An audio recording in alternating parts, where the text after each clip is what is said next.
பல்கலைக்கழக துணைவேந்தர் நியமனத்தில் பல்கலைக்கழக மானியக் குழு யுஜிசி புதிய வழிகாட்டுதல்கள் மாநில அரசின் உரிமைகளை பறிக்கும் செயலாக உள்ளது. துணைவேந்தர் தேர்தல் குழுவில் கவர்னரை நியமிக்கும் யுஜிசி அறிவிப்பை திரும்பப் பெற வேண்டும் என்பன போன்ற கோரிக்கைகளை வலியுறுத்தி தமிழ்நாடு முழுவதும் பல்கலைக்கழகம் மற்றும் கல்லூரிகளில் யுஜிசி நகல் எரிப்பு போராட்டம் நேற்று நடைபெற்றது.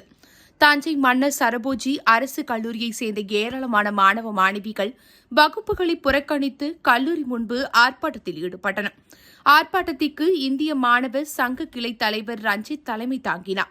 மாவட்ட செயலாளர் அரவிந்தசாமி முன்னிலை வகித்தார். ஆர்ப்பாட்டத்தில் பங்கேற்ற மாணவர்கள் திடீரென்று பல்கலைக்கழக மானியக் குழு அறிக்கைகள் அடங்கிய 38 பக்கங்களை கொண்ட நகல்களை தீயிட்டு கொளுத்தினர்.